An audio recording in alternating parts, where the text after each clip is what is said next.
بسم الله الرحمن الرحيم.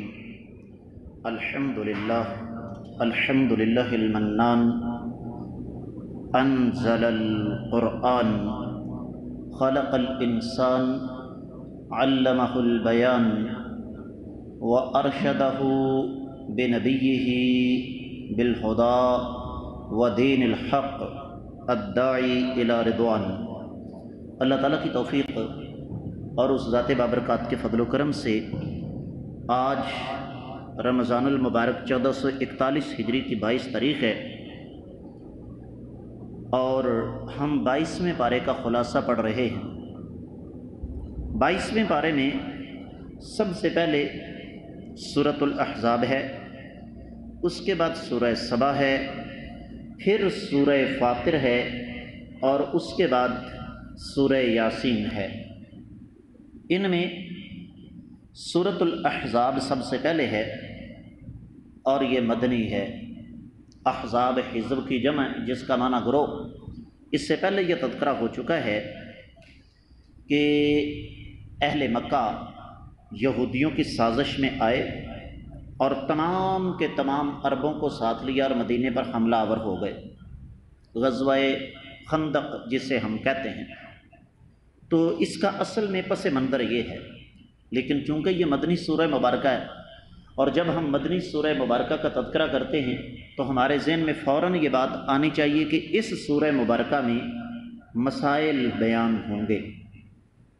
ان میں سب سے پہلے لے پالک کا مسئلہ. لے پالک کسے کہتے ہیں کہ ایک آدمی اگر بے اولاد ہے نا، یا ایون کہ اس کی اولاد ہے بھی تو وہ کسی کا بچہ لے کر پالتا ہے. عربوں میں یہ صدیوں سے رسم چلی آ رہی تھی کہ کسی کا بچہ اگر لے کر پالا ہے تو اس بچے کو آپ کی زندگی میں یا آپ کی وفات کے بعد وہ تمام حقوق حاصل ہوں گے جو اصل بچے کو ہیں. دوسرے لفظوں میں وہ بچہ آپ کا بیٹا ہے، اس کی بیوی آپ کی بہو ہے، اس کے ساتھ نکاح حرام ہے، اور اسی طریقے سے اس کی اولاد آپ کے پوتیاں پوتے ہیں. اسلام یہ کہتا ہے کہ یہ جذباتی حد تک تو بات درست ہے کہ آپ اپنے جذبے کی تسکین کر لیں کہ اگر کسی کا بیٹا نہیں ہے یا بیٹیاں نہیں ہیں یا اولاد نہیں ہے تو کسی کا بیٹا لے کر وہ اس کو پال لے، بچے کا شوق پورا کر لے، لیکن ولدیت اصل باپ کی رہے گی، وراثت اسی باپ کی ہوگی. اس آدمی کی بیوی کے لیے یہ لڑکا غیر محرم ہوگا. اس کی بیٹیاں کل کو جوان ہوتی ہیں تو اس بچے کے ساتھ ان بچیوں کا نکاح ہو سکے گا کیونکہ وہ غیر محرم ہے. اب اس کے ساتھ ساتھ رب کائنات نے جو ایک صحابی کا تذکرہ کیا، اور یاد رکھیے ہر پھول کی جس طرح اپنی خوشبو ہے، ہر صحابی کی اپنی ایک انفرادیت ہے. سیدنا زید بن حارثہ رضی اللہ تعالیٰ عنہ یہ غلام تھے، لیکن اللہ کے رسول صلی اللہ علیہ وسلم نے انہیں اپنا بیٹا بنایا ہوا تھا، اور یہ واحد صحابی ہیں جن کا تذکرہ اللہ نے قرآن میں نام لے کر کیا ہے. وہ کسی اور صحابی کا نام قرآن میں موجود نہیں ہے. اب ہوا یہ کہ اللہ کے رسول صلی اللہ علیہ وسلم نے ان آزاد کردہ غلام کے ساتھ اپنی سگی پھوپھی زاد سیدہ زینب ان کا نکاح کر دیا. دونوں صحابی، دونوں ایمان والے، دونوں متقی، دونوں جنتی انشاءاللہ. لیکن وہ قریشیہ ہاشمیہ عبد المطلب کے نواسی اونچے خاندان سے یہ ایک آزاد کردہ غلام، یہ جو ذہنی فاصلہ تھا نا یہ ختم نہیں ہو سکا. نتیجتاً طلاق ہو گئی. اس سے کیا پتہ چلتا ہے کہ ہمیں اپنے بچوں کی شادیاں کرتے ہوئے یہ بھی دیکھنا چاہیے کہ دونوں کے درمیان ذہنی فاصلہ تو نہیں. لڑکے کی سوچ کچھ ہو، لڑکی کی سوچ کچھ ہو تو لڑائی نہیں ختم ہوگی. تو طلاق ہو گئی. اب ہوا یہ کہ یہ جو کچھ ہو رہا تھا اللہ تعالیٰ کی مرضی سے ہو رہا تھا. رب کائنات نے بذات خود آسمان سے یہ آیت مبارکہ نازل فرما دی کہ اے نبی صلی اللہ علیہ وسلم، ہم نے آپ کا نکاح زینب کے ساتھ کر دیا. پھر وہی بات کہ ہر پھول کی اپنی خوشبو. ہماری ہر ماں جو ہے اس کی اپنی ایک انفرادیت ہے، اور وہ انفرادیت سیدہ زینب کی کیا ہے کہ باقی تمام ہماری ماؤں کے نکاح زمین پر ہوئے لیکن سیدہ زینب کا نکاح رب کائنات نے عرش پر کیا ہے. عربوں کے ہاں شور مچ گیا کہ یہ کیا ہوا بھائی، آپ نے اپنی بہو کے ساتھ نکاح کر لیا. قرآن نازل کر کے سورۃ الاحزاب نازل کر کے رب کائنات نے بتا دیا کہ نہیں، جو تمہارے لے پالک بچے ہیں وہ تمہارے بچے نہیں، وہ اپنے ماں باپ کے بچے ہیں۔ ادعوہم لآبائہم، ان کی ولدیت کے خانے میں تم اپنا نام نہیں لکھ سکتے، ان کی ولدیت کے خانے میں اصل باپ کا نام لکھا جائے گا۔ اسی طریقے سے جب مسلمان مدینہ آئے ہیں تو وہاں پر آپ کو پتہ ہے کہ برادری قائم ہوئی تھی، ایک مہاجر اور ایک انصاری، ان کو جوڑ دیا تھا نبی علیہ السلام نے، بھائی بنا دیا، اور ان کے سارے معاملات حقیقی بھائیوں جیسے تھے۔ لیکن اللہ تعالیٰ نے سورۃ الحزاب کی 6 آیت مبارکہ میں یہ بتا دیا کہ ان کا دینی بھائی چارہ تو رہے گا لیکن دنیاوی بھائی چارہ ختم ہو جائے گا، یعنی وہ سگے بھائی آپس میں نہیں ہوں گے، سگے بھائی وہی ہیں جو ماں باپ جائے ہیں۔ پھر اس کے بعد اللہ رب العزت نے ازواج مطہرات کا مرتبہ اور مقام بیان فرمایا کہ نبی کریم صلی اللہ علیہ وسلم کی ازواج مطہرات کا مرتبہ اور مقام کیا ہے۔ پھر اللہ رب العزت نے نبی علیہ الصلوۃ والسلام کے خاتم النبیین ہونے کا اعلان فرمایا۔ اس کے بعد اللہ تعالیٰ نے نبی کریم صلی اللہ علیہ وسلم کی ازواج مطہرات کو مخاطب کر کے بہت ساری ہدایات دیں، اور بنیادی طور پر وہ مخاطب ازواج مطہرات تھیں، لیکن اصل میں اللہ نے تربیت فرمائی ہے قیامت تک کی آنے والی مسلمان خواتین کی۔ پھر اللہ تعالیٰ نے نبی کریم صلی اللہ علیہ وسلم کے گھروں میں جانے کے آداب بیان فرمائے، اور وہ بظاہر نبی علیہ السلام کے گھروں میں جانے کے آداب ہیں، لیکن حقیقت میں یہ جو ہمارے ہاں ایک غلط رسم ہے نا، مثال کے طور پر میں نام نہیں کسی بھائی کا لیتا، ایک دن رات کے 2 بجے ایک بھائی نے آ کر دروازہ کھٹکھٹا دیا۔ اب میں شدید نیند میں ہوں، گرمیوں کا موسم تھا، میں نے کہا جی حکم فرمائیے۔ کہتے ہیں جی ہمارے ہاں بچی پیدا ہوئی ہے، ہمیں خوشی میں یاد ہی نہیں رہا کہ اس کے کان میں اذان کہنی ہے، تو بچی تو رات 10 بجے پیدا ہو گئی تھی، ہمیں اب یاد آیا ہے، آپ آ کر اذان کہیے۔ میں نے ہاتھ جوڑ دیا، اللہ کے بندے اللہ سے ڈرو، مولوی بھی انسان ہوتا ہے۔ تو اللہ تعالیٰ نے دراصل نبی علیہ الصلوۃ والسلام کے گھروں میں جانے کے جو آداب بیان فرمائے ہیں، وہی آداب اہل علم کے گھروں میں بھی جانے کے ہیں۔ ٹھیک ہے ایک عالم دین 24 گھنٹے سروس پر ہوتا ہے، وہ 24 گھنٹے آپ کی خدمت کے لیے وقف ہے، لیکن اس کا مطلب یہ قطعی طور پر نہیں کہ آپ اپنے وقت کے مطابق، اپنے شیڈول کے مطابق اس کو چلائیں، اس کو احترام دیں، رسپیکٹ دیں، یہ قرآن کا حکم ہے۔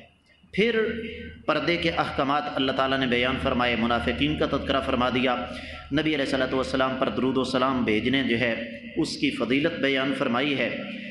اس کے بعد آتی ہے سورہ سبا کی باری۔ یاد رکھیے سورہ سبا مکی ہے، اور اس میں یمن کی ایک قوم ہے سبا، اس کا تذکرہ رب کائنات نے فرمایا ہے، اس وجہ سے اس کا نام سورہ سبا ہے۔ مکہ والے اللہ کے رسول صلی اللہ علیہ وسلم پر طرح طرح کے الزامات لگاتے، یہ جادوگر ہے، یہ کاہن ہے، یہ فلاں ہے، یہ فلاں ہے۔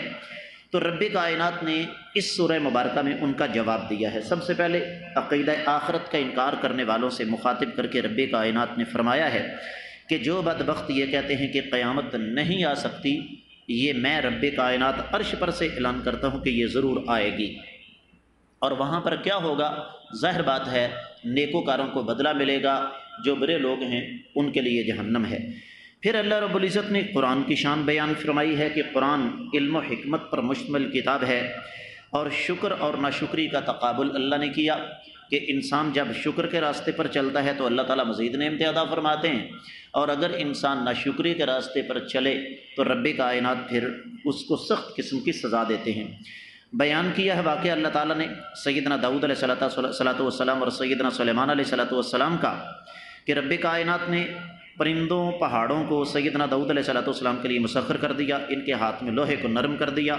سیدنا سلیمان علیہ الصلوۃ والسلام کے لیے ہوا کو تابع کر دیا، تانبے کے چشمے اللہ تعالیٰ نے جاری کر دیے، جنوں کو ان کے تابع کر دیا۔ یہ ساری کی ساری داستانیں یہاں پر موجود ہیں۔ اس کے بعد سیدنا سلیمان علیہ الصلوۃ والسلام کی موت، اس کا بڑا دلچسپ واقعہ ہے، اور وہ یہ کہ سیدنا سلیمان علیہ الصلوۃ والسلام جنوں کو حکم دے رہے تھے یہ مسجد بناؤ، بنا رہے تھے، ڈنڈے کے ساتھ ٹیک لگا کر کھڑے رہے، وہیں پہ موت آ گئی۔ جنوں نے یہ سمجھا کہ بزرگ ہمیں دیکھ رہے ہیں، لیکن وہ فوت ہو چکے تھے۔ ہوا کیا پھر، وہ جو دیمک تھی ڈنڈے کو اس نے کھایا، ڈنڈا گرا، سلیمان علیہ السلام بھی گر گئے۔ جنوں نے سر پکڑ لیے کہ ہم تو اس کا مطلب ہے کئی سالوں سے یہ محنت کر رہے تھے اور ہمیں پتا تھا کہ بابا جی زندہ ہیں، لیکن وہ تو اللہ کو پیارے ہو چکے ہیں۔ اس کے بعد اللہ تعالیٰ نے قوم سبا پر اپنے انعامات اور ان کی ناشکری کا تذکرہ فرمایا ہے۔ پھر مشرکین مکہ کو ان کے جھوٹے معبودوں کی حیثیت یاد دلائی ہے اللہ رب العزت نے، اور اس کے بعد یہ بھی بتا دیا کہ قرآن کا جو انکار کرنے والے بدبخت ہیں قیامت والے دن ان کی حالت کیا ہوگی۔ انکار دو قسم کا ہے نا، ایک ہے زبانی انکار کرنا، ایک ہے عملی انکار کرنا۔ اب ہم میں سے زبانی انکار تو کوئی نہیں کرے گا، لیکن عملی طور پر ہماری اکثریت جو ہے وہ قرآن کا انکار کرتی ہے۔ اللہ تعالی ہم سب کو اس سے معاف فرمائے۔ اور پھر یہاں ایک اور بڑی حقیقت اللہ تعالیٰ نے بیان فرمائی، اور وہ یہ کہ انبیاء کی مخالفت کرنے والوں میں سب سے آگے مالدار چودھری طبقہ تھا، اور یہ قیامت تک کے لیے ہے کہ دین کی مخالفت غریب آدمی کم کرے گا، جس کے پاس 4 پیسے ہیں وہ زیادہ کرے گا۔ جس کے پاس 4 پیسے آتے ہیں وہ کیا سمجھتا ہے کہ اب مجھے دین کا مذاق اڑانے کا لائسنس مل گیا ہے۔ اس حقیقت کی طرف اللہ رب العزت نے اشارہ فرمایا۔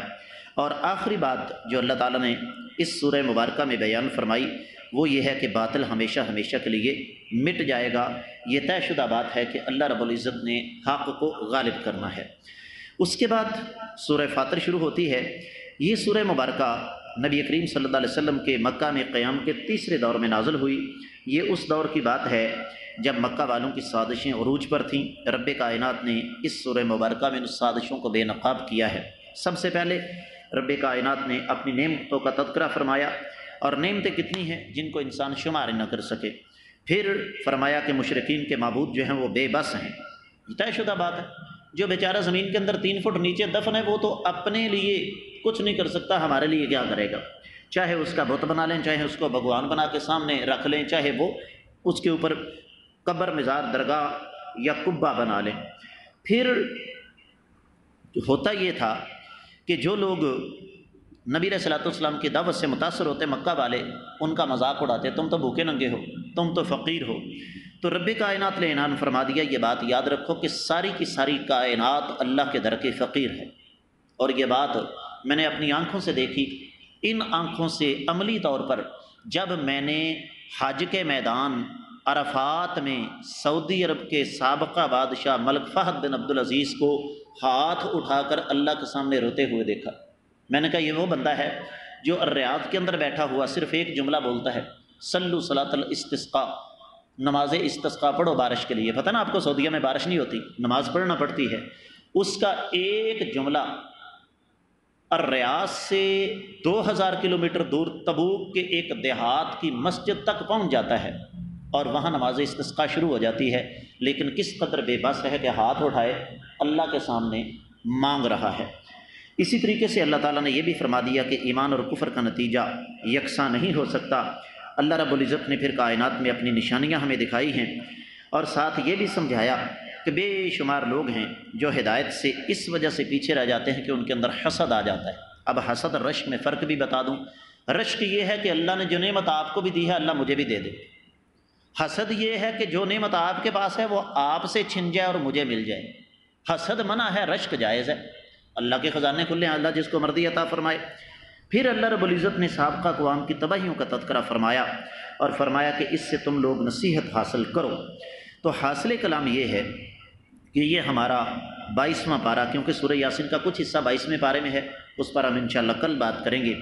بنیادی طور پر قرآن سارے کا سارا ہمارے لیے عبرت اور نصیحت ہے، لیکن خصوصی طور پر میں سمجھتا ہوں کہ ہمیں اپنی بچیوں کو سورۃ الاحزاب، سورۃ النور یہ ضرور ترجمے کے ساتھ پڑھا دینی چاہیے۔ اللہ تعالیٰ سے دعا ہے رب کائنات ہمیں قرآن کو سمجھ کر اس کے مطابق عمل کرنے کی توفیق عطا فرمائے۔ وما علیہ الا البلاغ المبین۔